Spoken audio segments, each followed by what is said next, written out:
Welcome to Lynn Cullen Live at pghcitypaper.com. Email your questions and comments to Lynn at pghcitypaper.com. Why, hello there and welcome to the program. It is the last day of July 2012, which means my sister is really an old fart. It's her birthday, Susan in St. Louis. Hi, Suze. Hi. Happy birthday. Thank you. This is not one of those special birthdays, so it's just like... No, it's like saying this birthday is the one that says, and yeah, you're really in your, right. You know. You're really old. Sorry. You're all the way in. You're all the way in the next decade. Yeah, you're in now. There's no zeros for a long time, and that's it. And the next zero, God. I don't know. The next zero almost isn't as bad as this is zero. It's middle old age. I don't know. Whatever. And the fact of the matter is you're younger than me. That's right. Oh, God. So, happy birthday. I guess I said that. Thank you. I think I said that. Did you hear who... So, Castro is giving the keynote address at the Democratic Convention. Really? Oh, God, Which Castro? Oh, this is too good. I got my brother with the Queen just parachuted into the stadium, and I just got my sister with Castro's giving the keynote speech. Well, there is a daughter that, is an American. No. His name is Juan Castro, and he's the mayor of San Antonio. Oh. That's why I said. You didn't get me. I said, which Castro? I got you. The pause. The incredible long pause, which if we go back and time it out, was about 6 seconds of absolute stunned silence on your part. Well, just in case anyone thinks that you get a pass in our family on your birthday. I love it. Anyway, yeah, so you think the Republicans aren't making stuff out of that today? Well, I'm sure. Castro. I can see a headline on Fox News, Castro to keynote. And it'd be a perfectly, Castro to keynote Dem convention.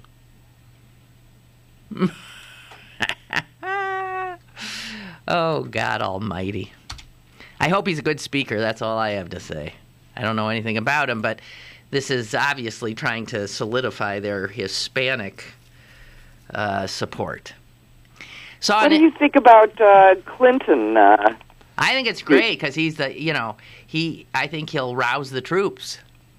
Why, you don't think that's a good idea? Well, I hope he does, but if you recall, he wasn't always that rocking. He tended to go on and on. Yeah, but I mean, as a matter of fact, one of the first times we ever saw him was when he was governor.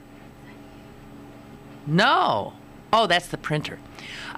Jessica looked at, there's a strange sound. She looks at me and says, "Is that you?" Are you printing? Yeah, I am. I'm printing. Yeah. What are you printing? Excuse me, I'm printing. You can't put someone on hold. You're actually printing? Yes. I sent a thing to the printer, which is now near Jess. She will deliver these printed things to me momentarily. It's something that I want to talk about. Got it. Anyway, where was I? You don't know. You ain't listening. Shoot. No one was listening. Yeah. Well, where was I? Okay, Jess is going to try to figure it out. Where was I? Because I was in the middle of a story. Clinton. Oh, the first time we ever saw him, much like the first time we ever saw Obama, was when he gave the keynote address at a Democratic convention.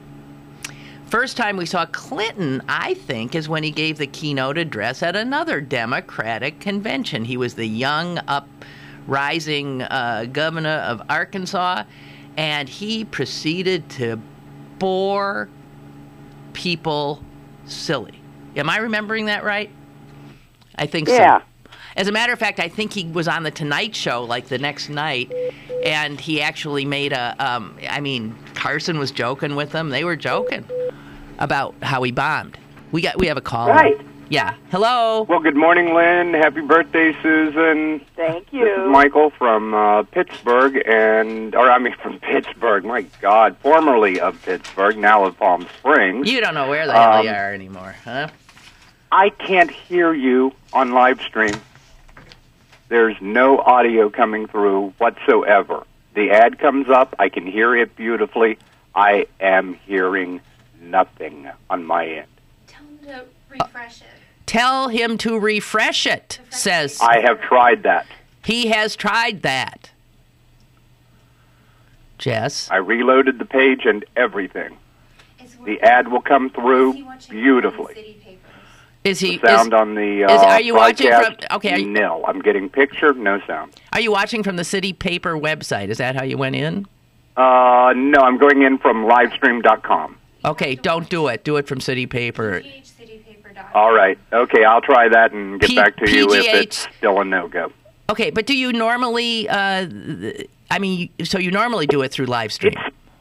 Went to page. What? It's on. And it opens up the live stream. Right, but you still have to watch it through. Yeah, you need to go to the PGHcitypaper.com and try it. If you don't get I will do call that. back. Thanks, Mike. All right. Happy birthday, Susan. Thank you. Boy, he gets up early. So it's 7 o'clock there, and he's up. He's always up and listening. God. Well, that's not unusual. Oh, 7? You're right. I get up at 7. Right. So, big deal. Anyway, I think I'm recalling this correctly, that Clinton bombed. Let's hope he's smarter this time. Anyway, it's not a keynote. Let's hope Juan Castro is a good speaker. Right. I don't know.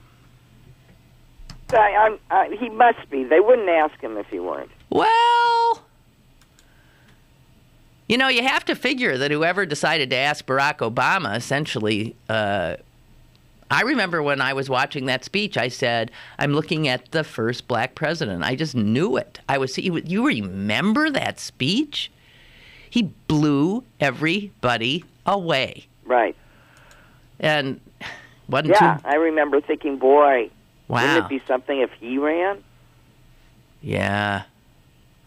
Margaret says she hears me. Arlie says works fine here. Happy birthday to Susan, says Trab. No politics. Dear Radio Cyber Friend Lynn, no politics, no Penn State, no Mitt. Just happy birthday to Susan and many, many more. And stop making fun of her. She will never be as old as you are. That's from Robert. I've always looked at it a different way, Robert. I've always looked at it as she can't catch me. And I look at it as you've always gotten there first. Yeah. Thank you, Arlie, for that report. I appreciate it very much. Margaret, thank you for your report. And we have one more report coming in. I just want to get this in. And this is... I was listening to your rant about the Olympics this morning on the bus. That was my rant yesterday. Well, I think the equestrian events would have fully clothed athletics and... Oh, yes, no butt wiggles. I laughed and laughed listening this morning. Oh, thank you, Lori. Susan, I was saying, what's with the floor exercise women where they're doing all this amazing physical, extraordinarily athletic stuff, and they have those high-rise leotards on? Well, no, not even the high-rise leotards. And then they stop, and they, wiggle their butt. Oh. You know what I mean? It's some choreography, Yeah, you call that choreography. Well, that's what they call it, and I don't understand what it's there for either, except that they are so clearly not dancers. Yeah, they because they appear across the board that it almost makes you think that they're in some way required. Yes, I think the butt wiggle is required in women. Because what they call it when they do it, I mean the play-by-play guys, is it's a dance element. There's no dance element when the men perform. No. And it's not, as you say, if its sole purpose is choreography, they should get themselves some new choreographers. Yeah, it just stinks. Right. Well, I'm glad we agree on that. No, we do. Okay. Now, I felt bad for the men last night. They really fell apart. Totally. How do you couldn't have figure out what was happening. It was like somebody put a whoopee cushion in the landing pad, you know? You wonder. Obviously, it's a psychological thing because they're all capable of performing so much better that the whole team goes down like that. Right. It's amazing. Okay, so here's more about... his name is not Jose. It's Julian Castro. Julian? Probably? Julian Castro, mayor of San Antonio. He's 37 years old. Rising star. Oh, you have to be a rising star to get that. Speculation that he will soon angle for... so maybe we'll be looking at the first Hispanic president of the United States when we see him. Yeah. Yeah? That's fun to think about. Yeah. So anyway, we'll see. I guess we'll learn more about this guy. And Clinton speaks the next night, I guess. Yeah. So, not that we're all waiting with bated breath, or are we? I hate conventions. They are so boring. They are boring. And I tune in to see whether there's something that I want to see. And there never is. No. Now, in the old days, conventions were a little more interesting just because they were, I don't know, such archaic kind of artifacts and, the roll call, and there was always that same old lady. We're hearing from Michael in Palm Springs, and he's getting the stream now.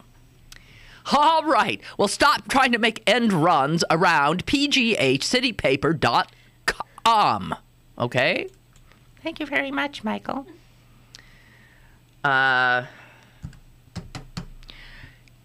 Did you hear this? Here's Romney. I'm sorry. Somebody said no mention Romney. I just have to do this.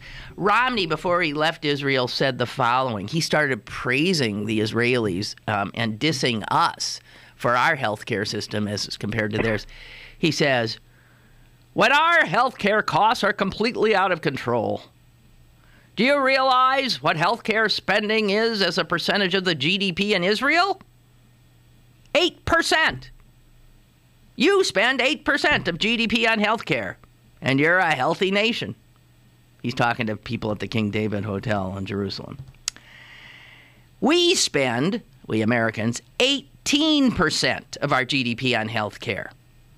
That gap, blah, blah, blah, blah, blah, he goes on, blah, blah, blah, blah, blah. We have to find ways, not just to provide health care to more people, but to find ways to finally manage our health care costs. What a friggin' idiot this guy is. He really is. Well, no. Why does he think Israel's health care costs are under control? Because they're state mandated. Well, of course. Well, so he's there praising Israeli socialized medicine for good outcomes and keeping people and keeping costs down, and comparing us unfavorably to them, and pandering to Adelson.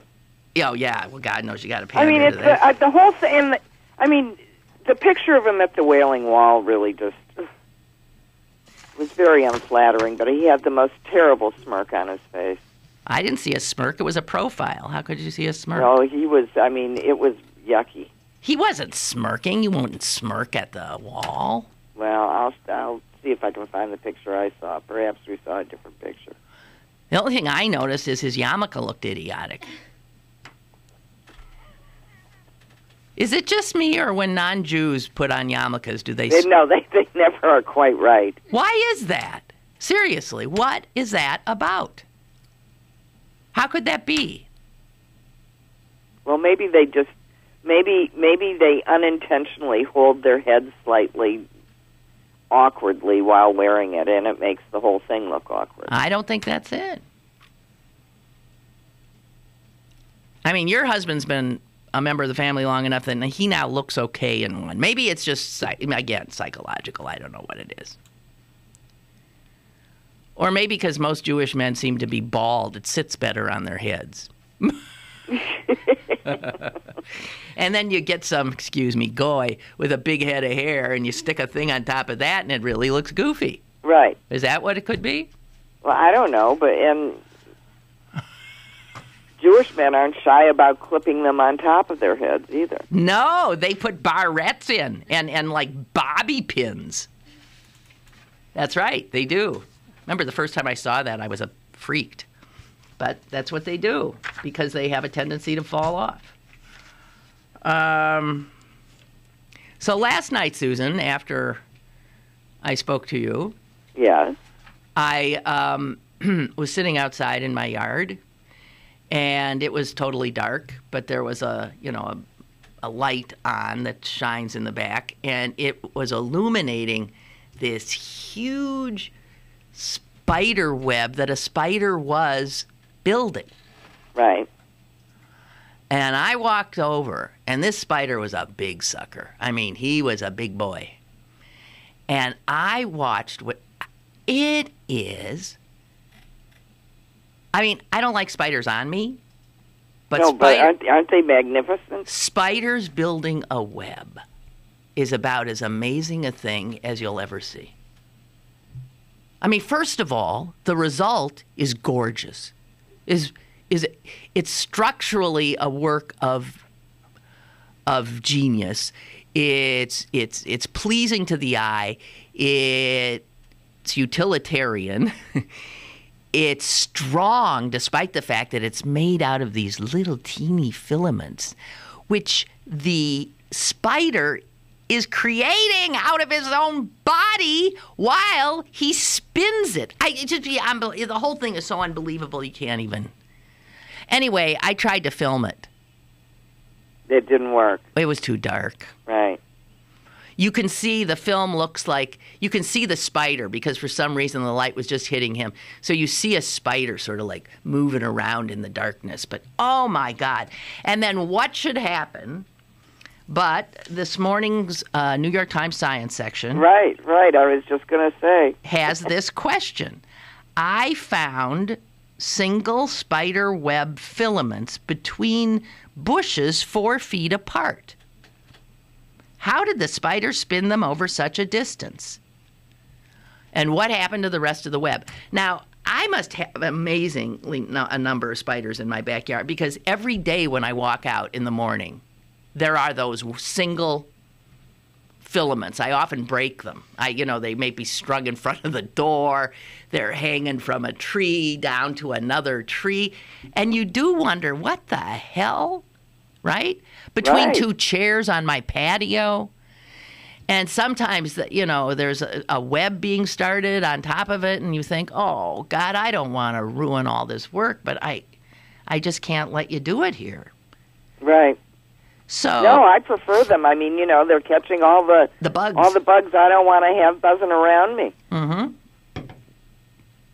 That's sort of how I feel about the snakes in my garden. Yeah, no, you like them. Thanks for the job. Right. So here's the answer to that question, which I found fascinating. What they do is that a spider, that single strand is called what is it called? I don't know. Filament? It's a super strength strand called a bridge line. A bridge line. And cool. This is the first thing the spider does that's about to make one of those amazing webs. It's like they throw a harpoon. That's right. So what they do is they, in order to build that, what we think of as the normal spider web, this is a super strength strand that they create. And I don't know what part of their body it comes out of. It says here that the telescoping protein structure of this silk gives it its strength. And the material to build this thread emerges from one of the spider's silk glands and then is formed into a thread by its spinnerets. Spinnerets. See how little we know? Well, they just carry their own, they have a spinning wheel in their body. Yeah, but I think the spinneret is external. Yeah. Right? So you see them sort of like, so they're extruding this protein stuff, and they're making it into a filament, and they make this one big, long, super strong thing, and then they walk away. And they rely then on wind, gravity, a breeze, whatever, to take that filament and essentially this is the process called kiting or ballooning, to carry it somewhere where it then attaches. And then they go out and see all these, I guess they put a lot of these things out, and then they see where they landed, and they start building their web. How amazing is it? Yeah, it's cool. Now, the one that was building last night was an incredibly long line. What got me interested is the light was shining on it. It was coming up from my roof, down, and I'm not sure where it was anchored. I think on one of my flower pots. And I first saw that one single thread sort of shimmering. And I followed my eye up, and there was this amazing web that he was then busily building. And listen to how they don't waste anything. So the spider makes one of these threads, and it goes to sleep maybe. And then in the morning he comes out, and he sees the thread still hanging there. It didn't go anywhere.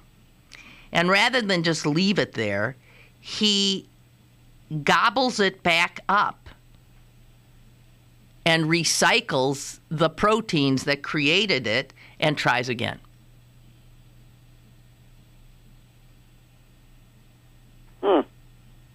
I just can't believe it. It says here a single bridge thread may be left in place overnight to mark a spider's territory as well. God. If I wasn't so freaked by them in some ways, I would want to study them forever. I just think, every creature is amazing. And when you look at nature, you can get stuck on any creature. You can see that. Any insect, any fish, you can just get stuck. And you see why people, that one person is an expert in, name some weird insect, because they just got stuck there. They were gobsmacked. Right. What does that mean? I think that, yeah. Gobsmacked. Suze. Yes, gobsmacked. What does that come from, do you think?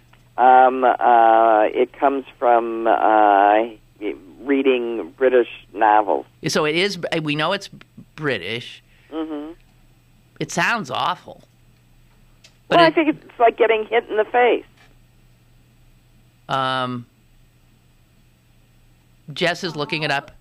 G-O-B, gobsmacked. Yeah. Chuck writes, Lynn, you're remembering Clinton's keynote correctly, somewhat. It wasn't that his speech wasn't good, but it was terribly long. Yeah. Yeah, it was stultifying. Right, stultifying. He spoke for more than an hour. Each time he thought he was going to end the speech, he kept going, and people were literally walking out. They were visibly groaning the more he spoke. I remember it. It was like, God, shut up!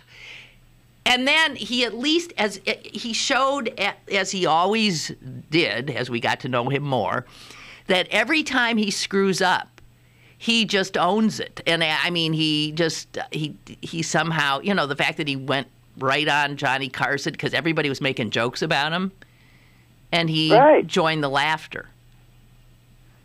And then we saw how charming he was. And but I hope he hasn't forgotten that, as you said. I hope he doesn't go on too long.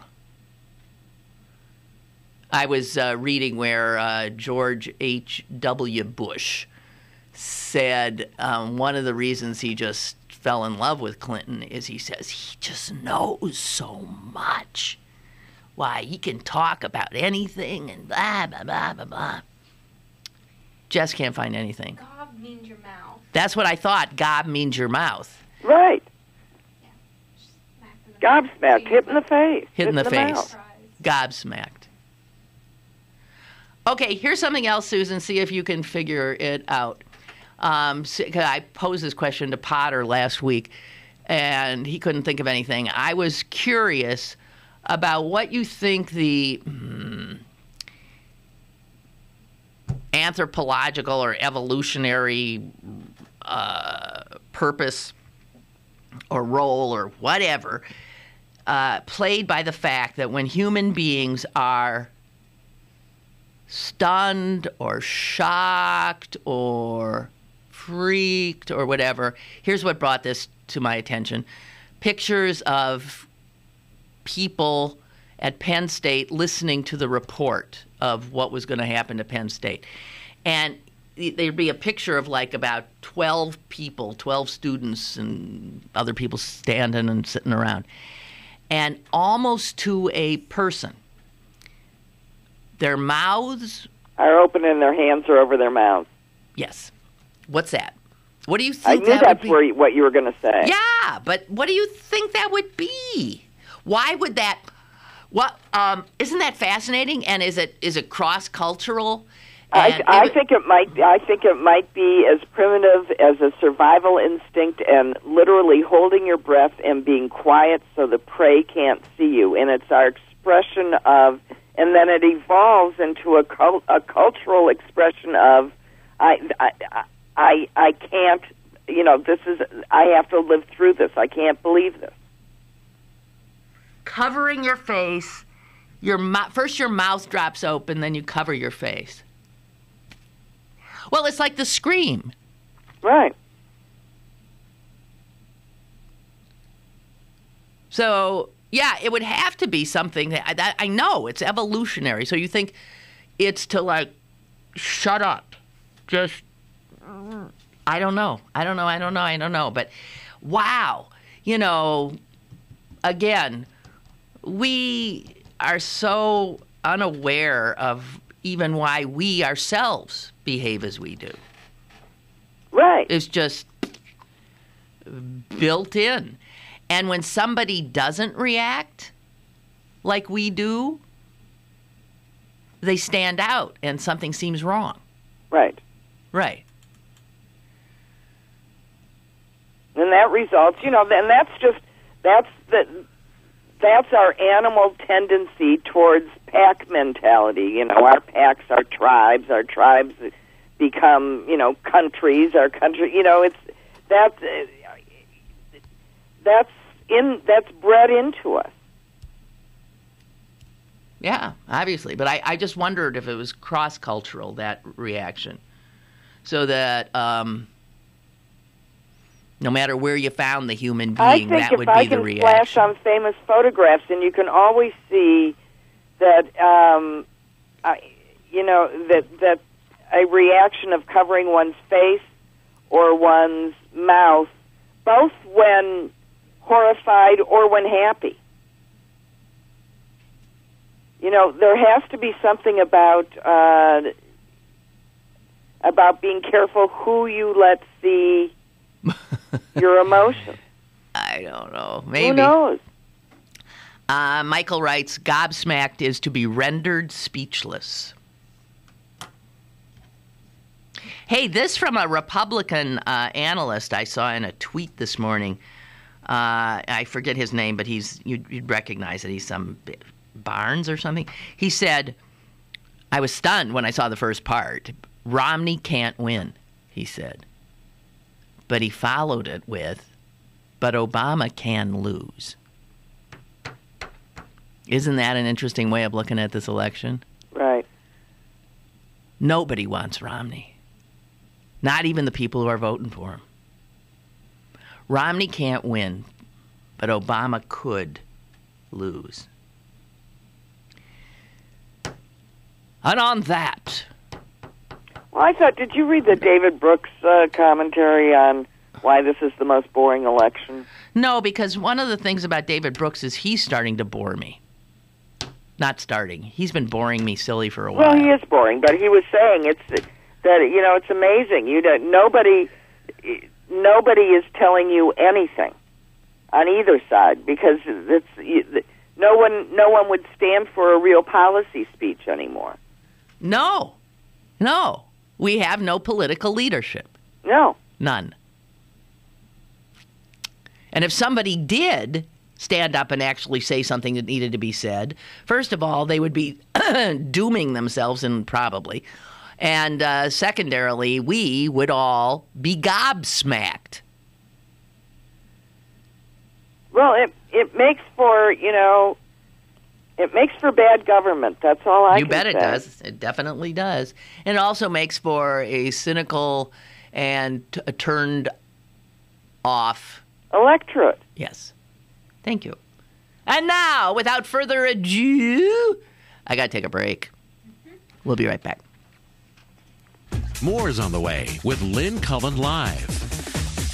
Laser Hair and Skin Center has been providing professional, affordable services for over 10 years. Now they're proud to exclusively offer RegenLite acne treatment. RegenLite is an FDA-approved, non-invasive drug, chemical, and pain-free treatment of all grades of acne. With RegenLite, you will experience a 50% improvement in less than 2 weeks, with lasting improvement for up to 12 weeks. Call the Laser Hair and Skin Center today at 412-373-1700 and receive $100 off your first session. Or go to mylaserhair.com for more information and to see their full line of services. The Laser Hair and Skin Center. Pittsburgh City Paper is now available on your smartphone. Go to citypapermobile.com to read this week's digital issue or search for restaurants, bars, concerts, events, and movies on any portable device. Plus blogs, Lynn Cullen, and Best of Pittsburgh. Pittsburgh City Paper available at over 1,700 locations throughout Western Pennsylvania and on the web at pghcitypaper.com and on your smartphone at citypapermobile.com. Get Lynn Cullen Live on your smartphone. Go to citypapermobile.com now for Pittsburgh City Paper's brand new mobile app. Get the latest restaurant reviews, event listings, movie times, and of course, Lynn Cullen Live on your smartphone. citypapermobile.com. Stick around for more with Lynn Cullen Live after this. That was not right. No, that was not right. That was not right. Susan? Yes. And just when you thought nothing more could be said about gobsmacked, Ray says, as I remember, this word is a derivative of the same root that gives us goblet. It also is used to mean an indeterminate amount, like a gob of peanut butter. I'm sorry, gob makes me think of phlegm. I can't. Right. But you could have a gob of cream on the counter. Gob sounds very unappetizing to me, and I mean to have food associated with it makes the food immediately not something I want. Right. But Ray also says on another subject, P.S. I think he's on this. I think covering the mouth is not to show teeth that would be viewed as aggression. Mm-hmm. Showing of teeth is aggression, so covering it. I also thought maybe it started in England where you don't want to show your teeth because they're all rotten.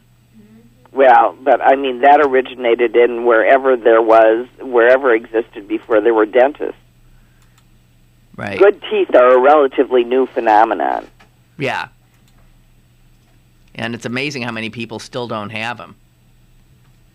I mean, who don't engage in good No, it isn't. dental hygiene. Have you noticed how much it costs to go to the dentist? Yeah, it's pricey. But even fewer people have dental insurance than have medical insurance. I've never had dental insurance. No.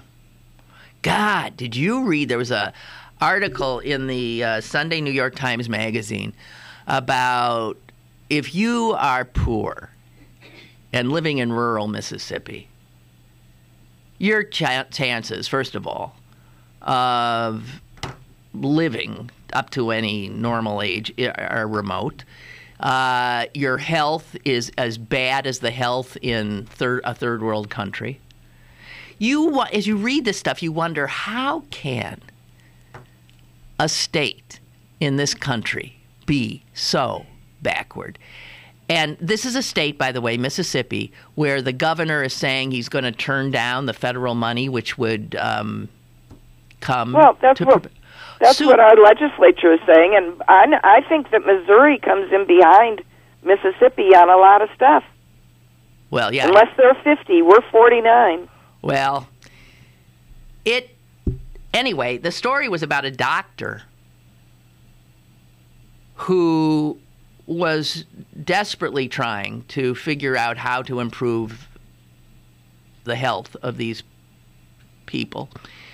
And he ended up using a model from Iran that was put in place when the Ayatollah came in and tried to make the healthcare system there more equitable, because people in the cities in Iran were getting great health care and people in rural areas were getting none.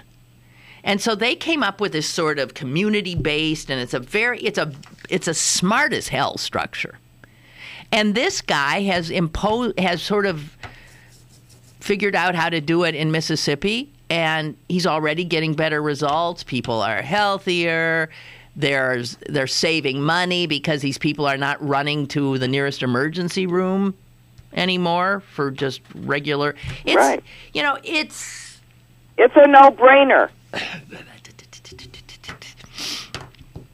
It's a no-brainer. Well, that's right. It's a no-brainer. And what we got are Americans who have no brains. They say that, in the article, they say that, you can see what works. And we could just do it if there was any political will to do so. And what we have instead is a political will to refuse. Yeah, we have, and obfuscate the issues and the solutions. To show absolutely no interest in solutions. They brought an Iranian doctor over to just take a look and see if he thought this is. He's being shown around rural Mississippi. He's going into the homes of the people. You can imagine. He couldn't believe. He was gobsmacked. He was gobsmacked. This is the United States? That's what he kept saying. He couldn't even get it in his head that this was the mighty United States. He was seeing conditions worse than anything in his country. And then they pointed out how there's no grocery stores for these people. They have to get their food usually at even the nearest place that has food is the nearest gas station, that has a little, that has crap and maybe a bottle of milk. I don't know. And the doctor pointed out how it used to be in the 60s when Mississippi was known for having some of the poorest folks and the sickest folks, the people then in Mississippi were dying from lack of food. And the doctor said now they're dying from food because all they have access to is crap, processed food. Unbelievable. You read this article and you just think, God. Right. Help us. It's so amazing to me that people don't understand that we're talking about actual people. It's like the boring conversations that happen after people get blown up in movie theaters.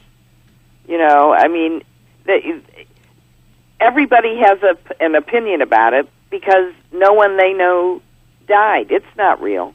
No, it doesn't seem real.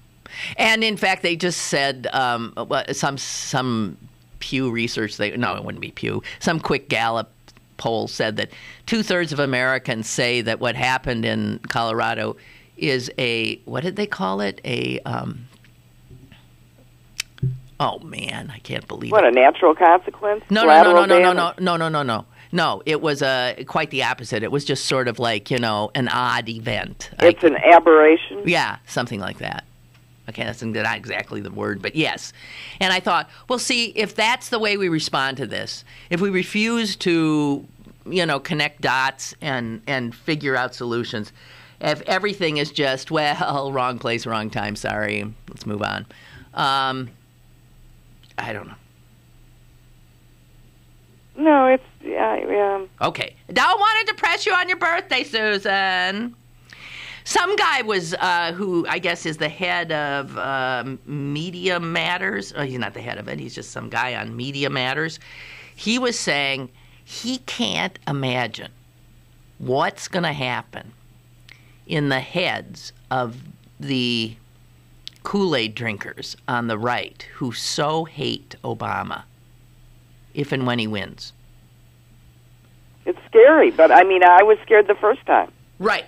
Because here's what he says. He says, if you look at the world they live in, if you look at the media that they ingest, Barack Obama is, first of all, he's not even an American. And he's a Muslim. They say, if you look at the words they use, he's a monster. He's out to destroy the United States. He...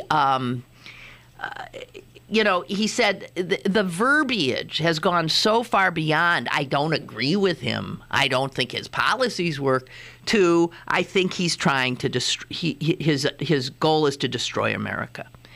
And this guy was saying, what happens in these people's heads when then they see that in the polls Obama is ahead of Romney, that he is well liked even by Americans who maybe aren't even going to vote for him. And he said in this bubble that they exist in, where they are absolutely convinced that Barack Obama is, one step away from being a terrorist if he isn't really a terrorist. And everyone around them agrees with them. What are they going to do when he wins? Well, some of them are real, I just think it solidifies their idea, which like Michelle Bachmann is peddling, that the country is being overtaken. Right. That and they in need fact, to take it back. Al-Qaeda has, infiltrated the State Department and everything else. And when you hear them say we have to take the country back. Back from who? The people who elected Barack Obama? It's something. Yeah, it's scary. I guess. So here's something else I saw. I thought, oh, goody! I saw the LA Times has actually hired 3 new reporters, and I thought, oh, finally, a publication is not Hiring, they're hiring. Yeah, they're hiring. I thought, I can't believe it. How is that? I look closer. Yeah. Here's someone from the LA Times. I am excited to announce the hiring of 3 new reporters who will give the LA Times readers the best entertainment reporting in the business. There it is in a nutshell, too. So, reporters who cover government, the world, politics, anything that might have health, might have something important to tell us, they're getting fired, laid off. And they're being replaced by not 1, not 2, but 3 more reporters who will cover pop culture. The Los Angeles Times. And I was saying yesterday, Suze, that America's largest industry is entertainment. Right. That's what we make now. And I don't like most of that either. No, it's really awful. Right, it's mostly awful. and we Americans long ago gave up being citizens, and we're just simply consumers. We expect constant entertainment. All of us, even I do, easily bored because we have been now programmed and reprogrammed to have everything be entertaining. So that our political discourse has simply become a platform for what passes for, I call it verbal mud wrestling. It's just another form of entertainment. With the cable shows, the bad guys and the good guys. People rooting for whoever it is they're backing. It's not much different than any sporting event. I don't know. But the fact that the LA Times is laying off real reporters and instead the only hires are going to cover entertainment, if that doesn't tell you everything you need to know, in a nutshell, there it is. There it is. I have reduced Susan to a total... I'm just a quivering mass of depression. Sorry, Suze. But, okay, I'll try to perk you up in a minute. How about if we take a final break? Okay, I'll try and take a happy pill. Yeah, you're down. Is it because of your birthday? I don't know, yeah. I hate birthdays. You didn't sound any better last night when I called you. No. Sounded miserable. All right. All right, we'll take a break, and when we come back, I'll think of something less depressing. Okay. Okay. Stick around for more with Lynn Cullen Live after this. Go to bergbargains.com for great deals on admission to the Science Center, History Museum, Carnegie Museums, area golf courses, and some of the best restaurants in Pittsburgh. bergbargains.com. Local deals, local merchants. bergbargains.com. Are you struggling with your mortgage payments? Call 888-995-HOPE to talk one-on-one with a housing expert about your options. Or visit makinghomeaffordable.gov. Brought to you by the U.S. Treasury, HUD, and the Ad Council. Now, it's back to Lynn Cullen Live at pghcitypaper.com.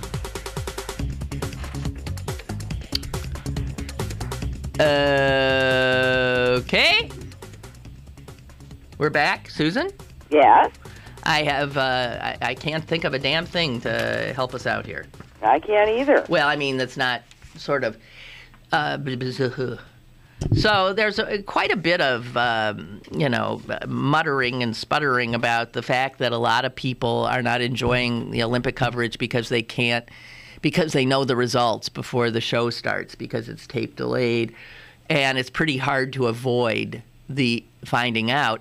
Now, I realized when because I want to watch tonight and not know, and that really takes a conscious act, especially for somebody like me who has to be trolling around on the internet looking for news.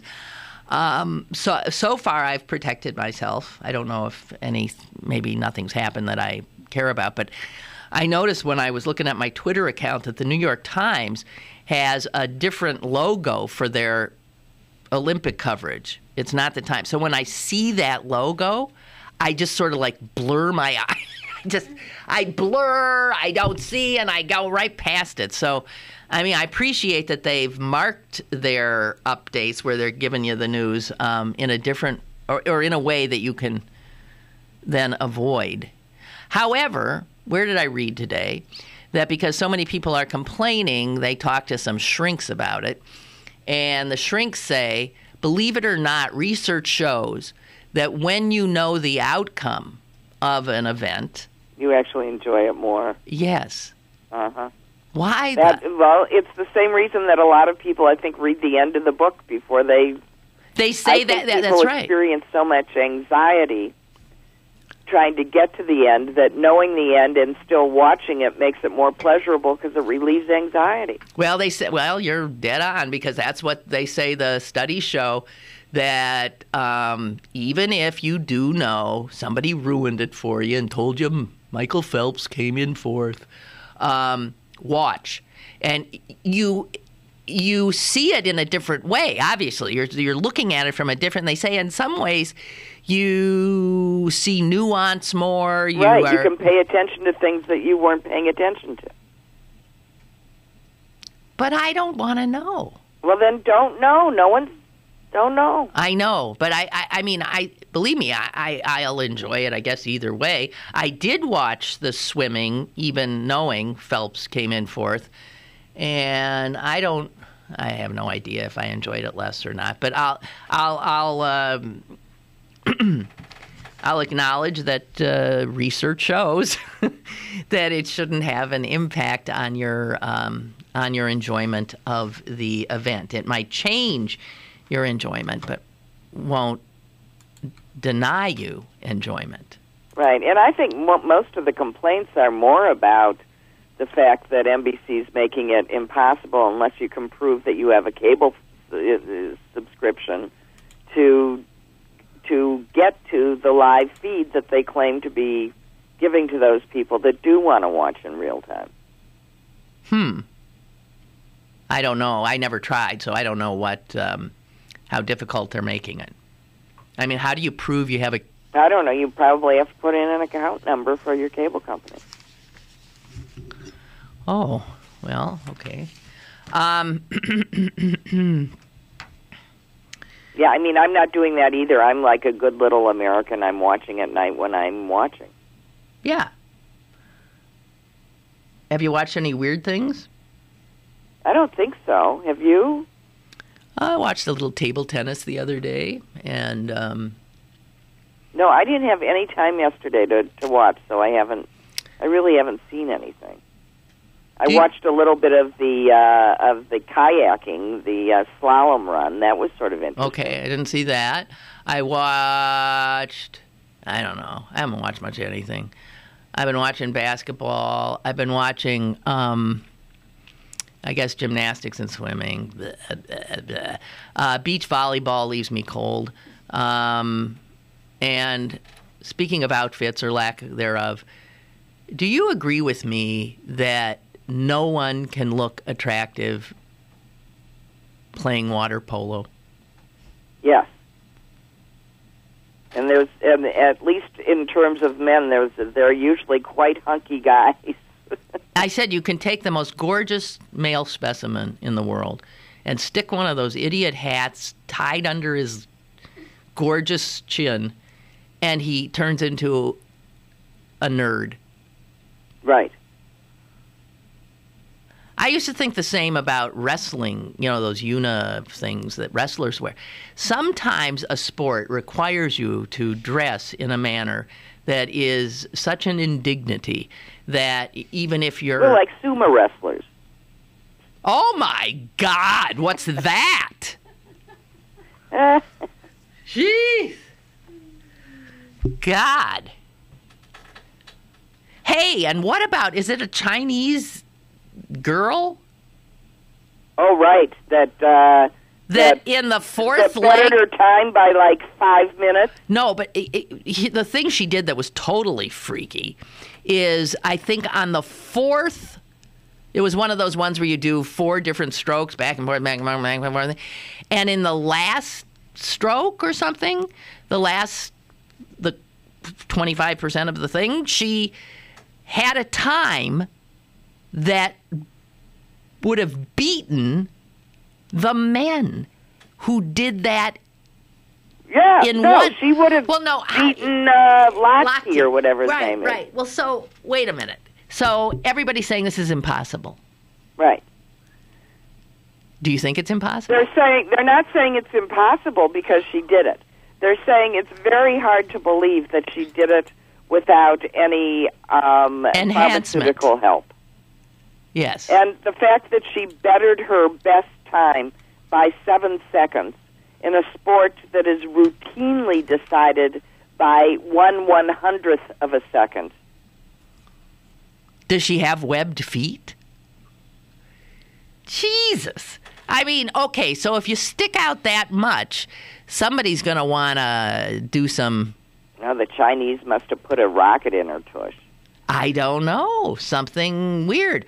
Although it's sad that if, in fact, she's just that much better, you can't do that anymore without being subject to a lot of suspicion that, in fact, you couldn't possibly have done what you just, in fact, did. Well, they did this whole thing on the difference in body types, just in the last 20 years. And, if you look at, 30 years, if you look at Mark Spitz's build versus, the swimmer, the great male swimmers now, the swimmers now are twice as big. Well, they're definitely taller. And, they're twice as wide. Their arms are twice as big. They're completely a different physique.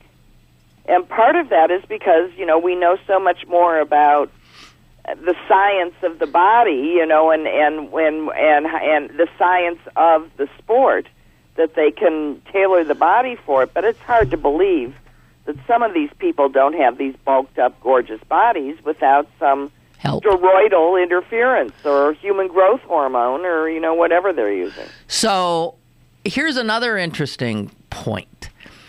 There, obviously, the human body, the 4-minute mile was considered something that couldn't be done. Now, what are we, 7-8 seconds under that?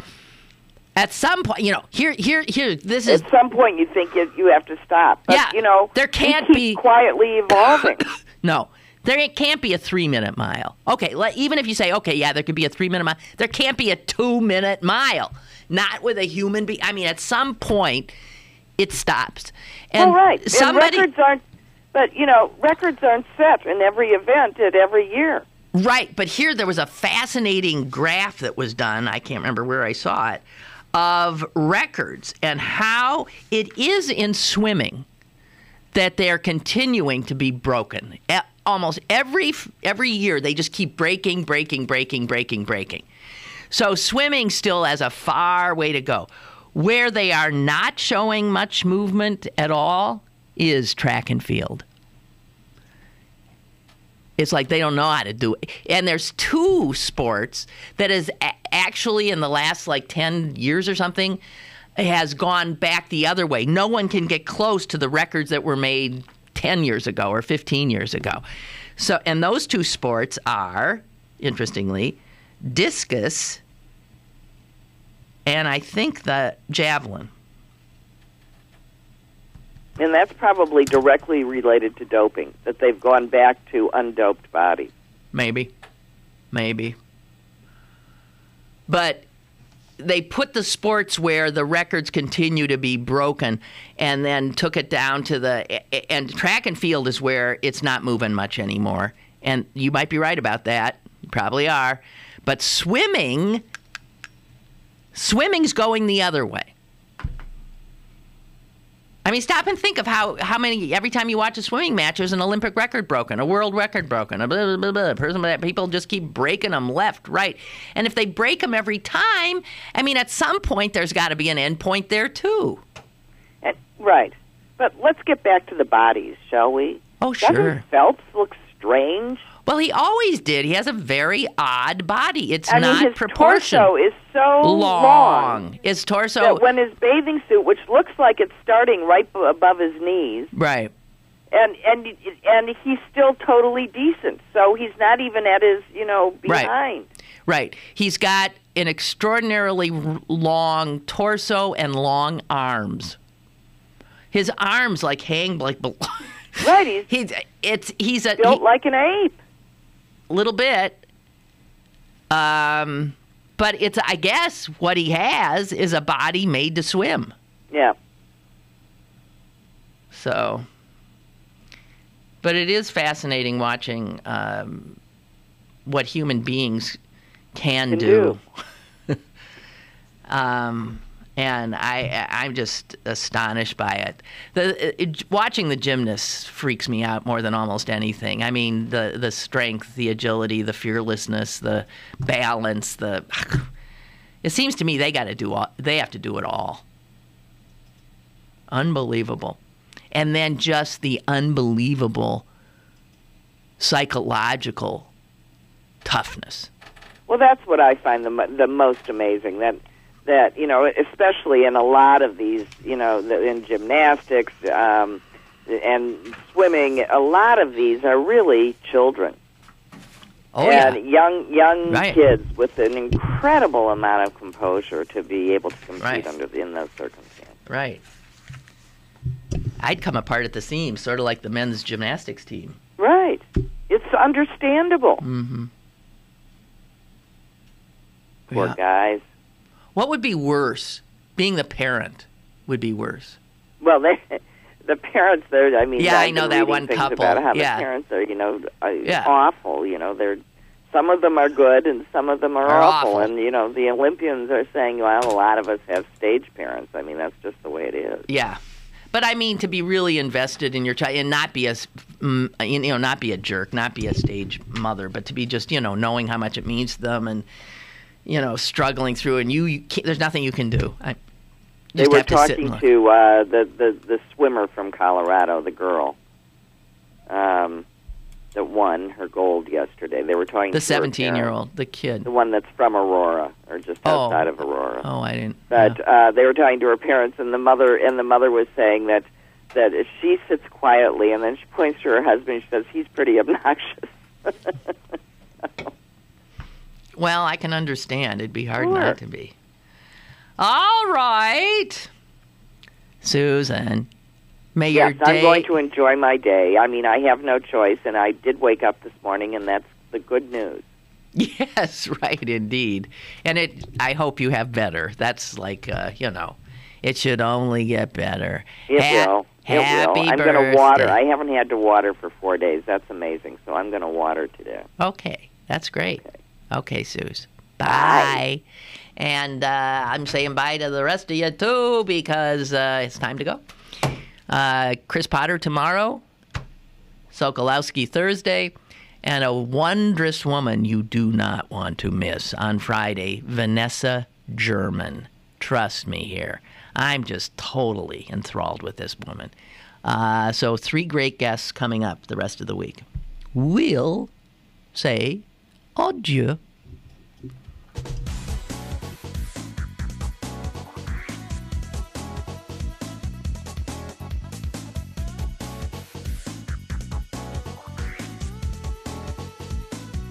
Lynn Cullen Live, Monday through Friday from 10 a.m. to 11 a.m. and archived at pghcitypaper.com. The opinions expressed on Lynn Cullen Live are those of the host and do not necessarily reflect the viewpoints of Pittsburgh City Paper, Steel City Media, and its advertisers.